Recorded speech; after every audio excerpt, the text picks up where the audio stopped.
nosso convidado especial é conhecido por entender tudo de cachorrinhos. Seja muito bem-vindo, Marcelo Ekman. Obrigado. Tá certo seu nome? Ekman. Ekman, Isso. Marcelo Ekman. Obrigado. Muito obrigado pelo convite, é um prazer estar aqui com vocês, na presença desses dois bonitinhos aqui. Ai, que delícia! E quem mais tá com a gente aqui? O nosso amigo Jonas Maria, que veio sem o Robson Felipe. Pois é, né? Ai, gente, não trouxe, meu filho não veio, achei que ele não ia dar conta de ficar, ele é mais, meio medroso, mas conversão, Marcelo inclusive é professor do Robson, ele me falou que eu deveria ter trazido assim, que ele está apto a interagir com o mundo, né, tem que interagir, mas temos fotinhas do meu filho. A gente trouxe ele em imagens, né? Ele não tá fisicamente, mas a gente vai trazer imagens. Que fotos fofas, né, amigo? Você escolheu cadê? muito Tirei bem. hoje, antes do programa. Vamos ver as imagens do Robson Felipe. Ai, meu filho. Ai, que amor! Muito anjinho. E ele faz curso também? Eu adoro. Faz, Esse ele curso tem é bom. aula particular. O Dumbledore não fez ainda, hein? Ih, filho, a gente vai ter que te inscrever, tá? Vai. A Domitila fez um curso quando ela era bebê, mas acho que já tá precisando de reciclagem. Tem que ver. Mas então já vamos começar falando em curso, em adestramento, né? Vamos já começar esse papo aqui hoje. Marcelo, quais são as maiores queixas que as pessoas fazem quando elas procuram você pra adestrar esses anjinhos, esses bebezinhos? As duas principais é xixi, cocô no lugar errado e agressividade. Agressividade, acho que hoje em dia é mais do que xixi e cocô. Sério? Sei lá, pouco mais de 5 anos, tinha muito pedido para xixi e cocô. Mas hoje em dia, como tem bastante material na internet, mostrando como fazer, o que precisa ser feito para ensinar a fazer o xixi e o cocô no lugar certo, tem diminuído bastante os pedidos para xixi e cocô, mas para agressividade ainda é muito pedido. Certo. Quando, por exemplo, a Domitila, ela tem 1 ano e… A gente tá no mês 9? Então 9. ela tem 1 ano e 8 meses, que ela é de 11 de janeiro. Logo que ela chegou, a gente levou ela pra fazer um curso, pra poder falar com os outros cachorros, conversar com eles de boa, pra poder ir pros lugares sem ficar assustada e tudo mais. Mas não tinha necessariamente adestramento. Uhum. Adestramento dá pra ser feito em qualquer idade ou é melhor quanto mais novo, mais velho? Dá para ser feito em qualquer idade. Quanto mais cedo começa, melhor é o resultado. Você tem mais resultados mais rápido. O que você falou que você fez com ela foi a socialização. Isso. Que é o período assim mais importante. Na verdade, é a atividade mais importante para se fazer com filhote. Então, tem filhote, tem que focar em socialização. Obviamente, dá para trabalhar outras coisas ao longo do caminho, né? Mas a socialização precisa ser o foco principal. Porque é com base na socialização que esse filhote vai entender o que é o mundo. E aí, quando adulto, quando mais idoso, vai conseguir lidar melhor com todos esses estímulos que a vida real proporciona pra gente. Mas, ô Marcelo, por exemplo, né, quando a gente adotou o Robson, a gente teve um problema. Não teve um problema. A gente levou ele no veterinário para tomar as vacinas e tudo mais. Só que aí o veterinário sugeriu que a gente não levasse o Robson para sair na rua, porque ele não tinha todas as vacinas. Eu acho que isso. Não sei o quão comum é isso, mas então isso é um mito, isso não deveria acontecer. Não. Não é um mito. Esse é um cuidado que precisa ter. Por quê? O filhote, Por que o filhote toma vacina? Porque ele ainda não tem a imunidade completa para se defender de alguns micro-organismos. E aí a gente vacina, a gente coloca lá um negocinho dentro do filhote pro organismo dele falar, bom, isso aqui é algo perigoso, precisamos criar defesa contra isso. Então a gente está preparando a imunidade do filhote para ele lidar com o que ele vai encontrar pelo mundo. Então esse é um primeiro ponto. Não é um mito. É super importante. Porém, então, acho que primeiro ponto, né? Legal. O filhote não está vacinado, não pode ficar indo pra rua, né? Frequentar parque, frequentar praça, porque é de fato perigoso. Porém, por outro lado, você pode chamar pessoas para ir na sua casa, para fazer o processo de socialização. Você pode ir, conforme esse filhote vai se vacinando, ir num shopping, por exemplo, porque lá a chance de ter algum cachorro é mais baixa, ainda mais de um cão que não está vacinado. Então, você consegue fazer o processo de socialização ainda também durante a fase de vacinação. Mas precisa tomar cuidado, porque é muito perigoso. Né? Não é uma... É porque, assim, a gente sentiu que... Não sei dizer até que ponto isso teve impacto porque desde então o Robson, ele teve esse problema. Quer colo. Ele quer colo agora, gente. Mas o Robson, ele teve esse problema ele tem esse problema de socialização, né? Tanto é que, pra quem não sabe, gente, Marcelo é professor do Robson. Então ele vai lá 2 vezes por semana, porque o Robson tem muita dificuldade de interagir com outras pessoas, de sair na rua, muito medroso, né? Já chegou a morder, inclusive, uma pessoa, né? Não, que chegou... Não, morder... Não teve a mulher lá que A mulher, fez então... De repente o exposed do Robson. Assassino. Não, a Nathalie já até contou essa história. A gente morou numa casa com muita gente, era uma vilinha, e aí tinha uma mulher que sempre passava lá e ficava interagindo com o Robson.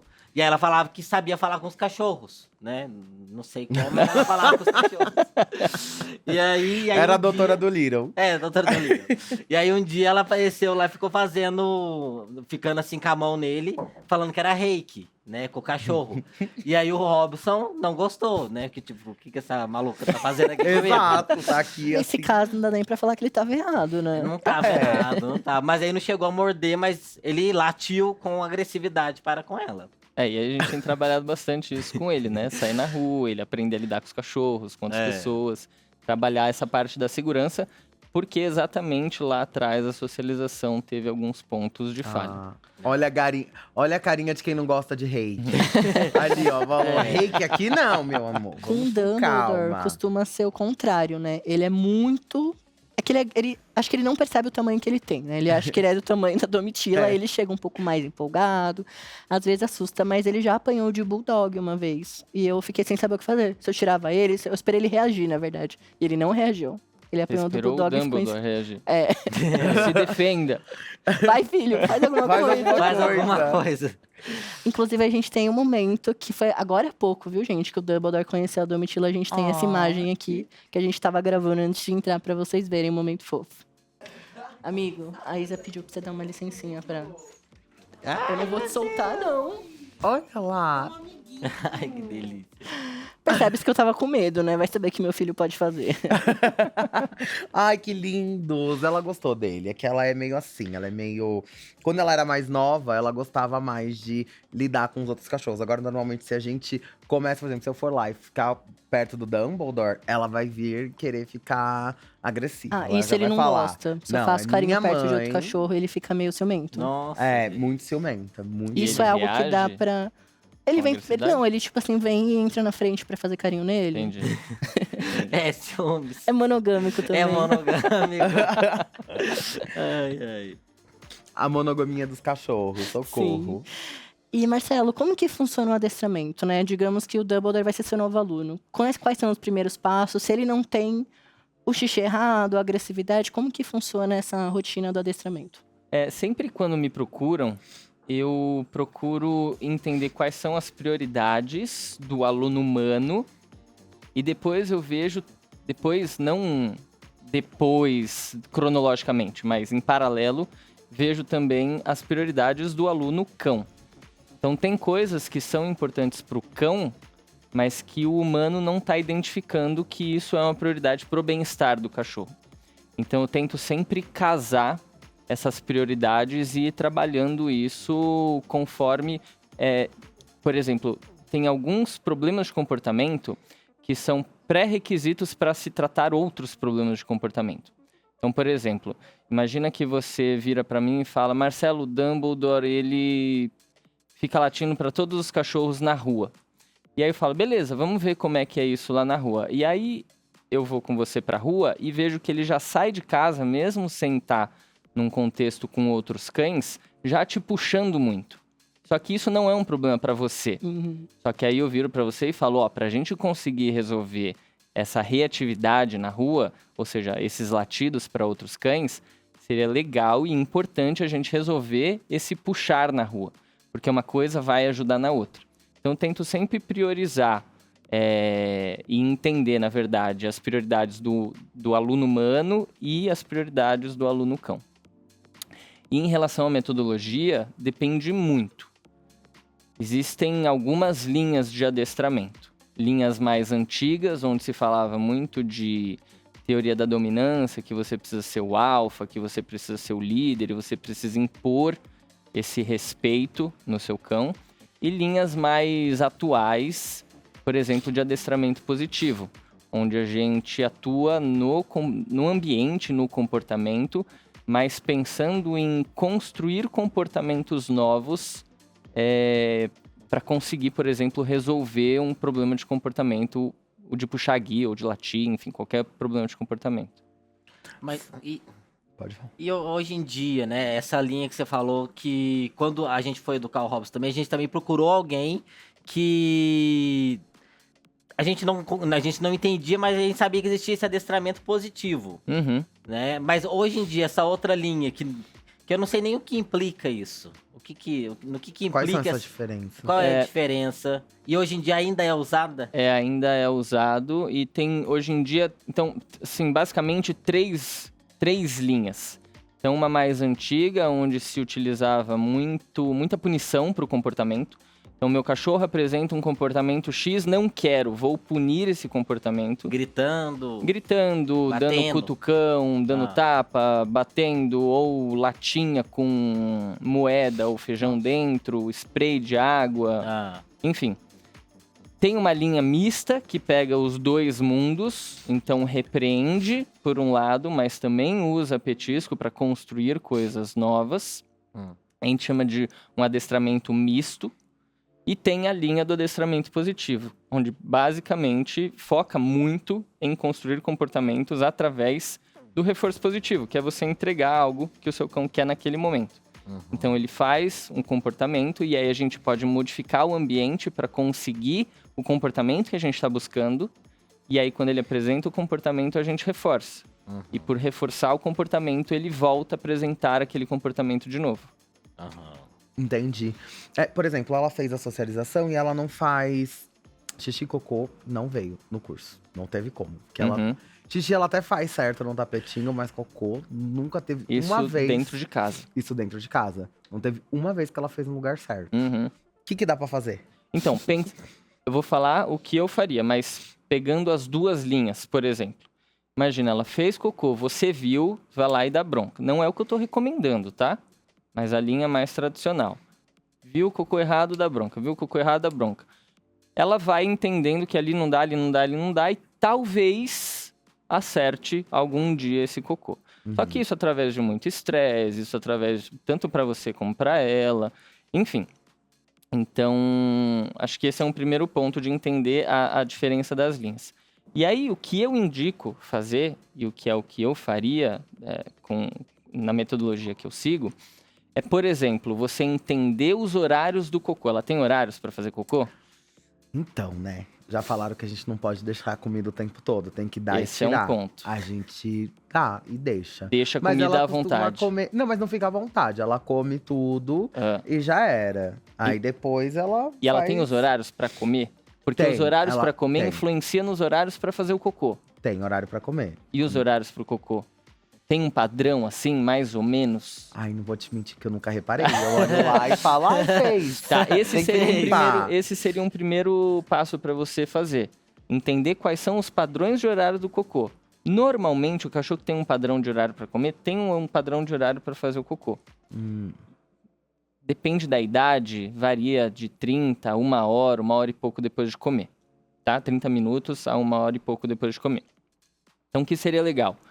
Dar a comida para ela, entende esse padrão. Na hora desse horário do cocô, você coloca ela num lugar preparado, forrado de tapetinho higiênico. Ou seja, ela vai fazer o cocô em cima do tapetinho higiênico. Porque ali a área é o banheirinho dela. Não vai ter possibilidade de ela fazer fora. Por quê? Porque o chão vai estar todo forrado de tapetinho higiênico. E aí você começa a construir isso e você vai entendendo que nesses tapetinhos higiênicos, ela também vai criar um padrão. Vai ter um que ela vai usar mais, vai ter um que ela vai usar mais ou menos, vai ter um que ela nunca vai usar. Aí você vai e tira esse tapetinho higiênico. E aí a ideia é ir diminuindo os tapetinhos higiênicos até ficar um só, e ela acertando só lá. Entendi. E sempre que você vê ela fazendo, você reforça. Então ela foi lá, fez o cocô em cima do tapetinho higiênico, boa, dá um petisquinho pra ela e vida que segue. Entendeu? E ela começa a entender que é só ela fazer lá que ela ganha o petisco. Arrasou. Então agora vai comer muito petisquinho, né, minha velha? Ela tá Vamos muito aprender tranquila. certinho, né, filha? Bielo, o Rafael Moura, ele mandou um superchat e já te pediu desculpa, porque hoje o elogio não é pra você, tá? Não? Não.